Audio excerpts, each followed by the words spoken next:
Today on Better Book Club's Cringey Author Encounters.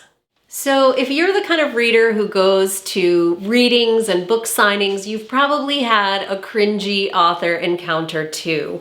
But today I want to tell you the stories of my two cringiest author encounters. The first one was with Joyce Carol Oates, who is one of the most prolific, highly regarded writers of the 20th century, and she's still writing today. She's probably written more books than anybody else who's considered to be a really literary writer of our time. She's written across genres, so like some of her books are horror books and some of them are, they all have really dark themes. I had read a couple of her books and really enjoyed them, and so I was thrilled when I got to meet her. This was back in the early 90s, and I was a young public relations professional at a small liberal arts college in the Northeast. Joyce Carol Oates was coming to speak, and so my job was to get some local media coverage for that talk so that people would know what was happening. They could come hear this famous writer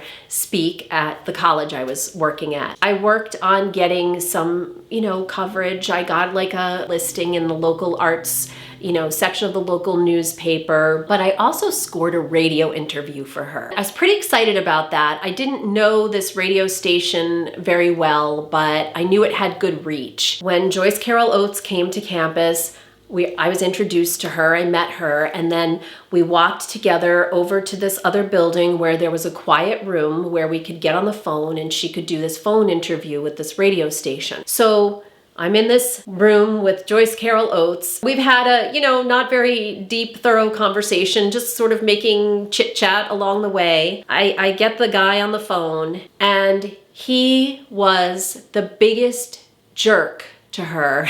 So first of all, he clearly hadn't read her book, which fair enough, it was a last minute sort of thing. I had lined it up a couple of days before, and what are the chances that this local DJ had read her book? But he didn't even seem to know who she was. So I was horrified, because if you've ever seen Joyce Carol Oates interviewed, I think she's a pretty introverted person. She knew how to draw boundaries, clearly, but she was so embarrassed by this horrible interview. I don't know what you could have done to make this better as the person who was being interviewed, because the guy was all like jokey, cracking inappropriate jokes and basically like asking her who she was. It went on for, I don't know, it felt like hours. It was probably a 2-minute interview. After she got off the phone, I was horrified. I said to her, "I'm so sorry. I had no idea it was going to go that way, and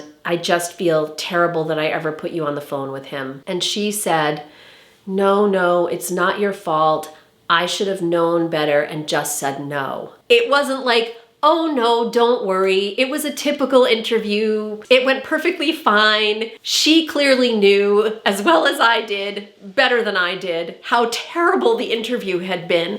And she was trying to be very gracious and not blaming me for it. But when she said, "I should have known better myself," I thought, I have just committed like one of the worst possible public relations disasters in doing this to Joyce Carol Oates. And that was the only time I ever met her. I hope that she doesn't remember, but I certainly do 30 years later. So before I tell you my second cringy author story, I'll just note that I have sometimes been the author behind the table at the book signing. I've seen other people have a cringy encounter with me. It's really interesting because people, when they get up to the table, are so nervous. And I'm not famous. I have one book. It's a novel, historical novel called A Violet Season. And when my book came out in 2012, I did a lot of events at bookstores and libraries and so forth, talks and signings and things. And it was really fun for me to go out and meet people, because as a writer, you're working by yourself at home most of the time. It's not like being a comedian or an actor on a stage. You don't get a whole lot of feedback from your audience. And so it's really fun, at least for me, because I'm an extrovert, to go out in public and sit there and get to talk to people. I don't have any particular cringy encounters in mind from those events, because it wasn't cringy for me, but people so frequently seemed tongue-tied and stumbling and felt like they were saying something stupid. Sometimes they even said to me, "Oh, I sound so stupid." It's just really funny that people were getting starstruck talking to me because I'm just a local author with one book. But that's what happens when you get up in front of somebody and you're asking them to sign their book for you, I guess. So I'm telling you this because if you're one of those people who's gone to an author event and felt that way, as I certainly have at times approaching other authors, the author behind the table probably isn't feeling that same kind of anxiety or embarrassment that you're feeling. And they're not going to carry it away with them the way you are. So kind of reassurance that it's not as big a deal or not as bad a deal as it seems when something cringy like that happens. However, I do have one more cringy author story to tell you, which has to do with the children's author Shel Silverstein. So also back in the early 90s, even before I had that job where I destroyed Joyce Carol Oates' day with a horrifying interview, I was in graduate school in New York City studying for a master's degree in English and American literature.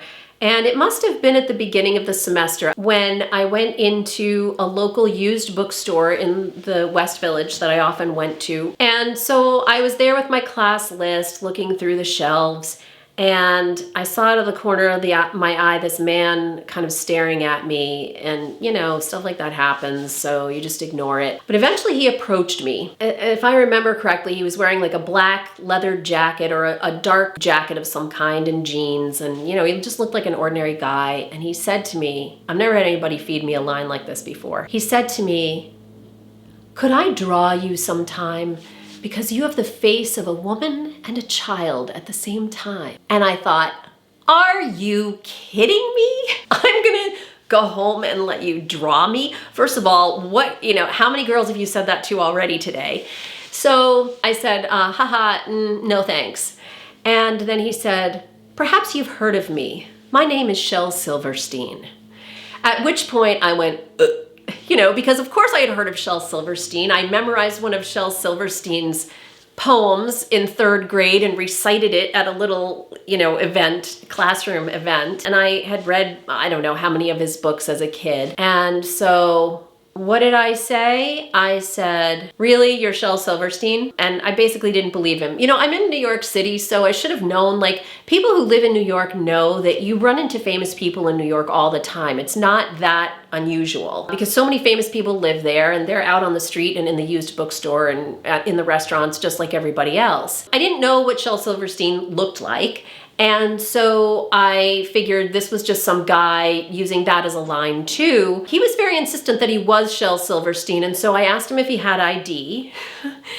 And he did. He showed me his driver's license, which said Shel Silverstein. And then he said, "But the offer is withdrawn." He was acting very offended that I had questioned his identity. That was fine with me, but I did go home with a good story, and I also felt really awkward and cringy about what had happened because I didn't know what to think of it. What was going on? I mean, maybe this would qualify as a Me Too moment today, but not quite because, it was a come on for sure, but also if you look at his drawings, that may very well be what he was up to. But I finally concluded that regardless of whether he was actually Shel Silverstein or not, and he was, it probably wasn't a good idea to go home with him. But I still cringe a little bit when I think about that encounter, partly because I was so audacious as to ask him for his ID, but also partly because it's an uncomfortable moment when you meet somebody who you feel like you know through what you've read that they've written. And of course, I read his work as a child, and so the collision of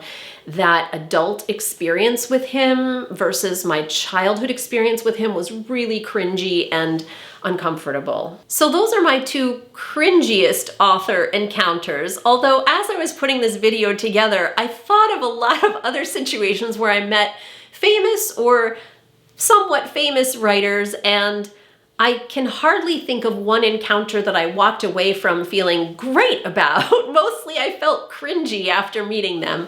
I guess because I'm one of those people who walks up to the table stuttering and stammering and feeling really uncomfortable. So if you're one of those people too, rest assured the author on the other side of the table probably isn't going to leave remembering that encounter and probably wasn't taken by it the same way you were. So if you have a cringy author encounter to share, I would love to hear your story too. That's it for today, but if you like what you see here, please subscribe, and I'll be back soon with another episode of Better Book Clubs.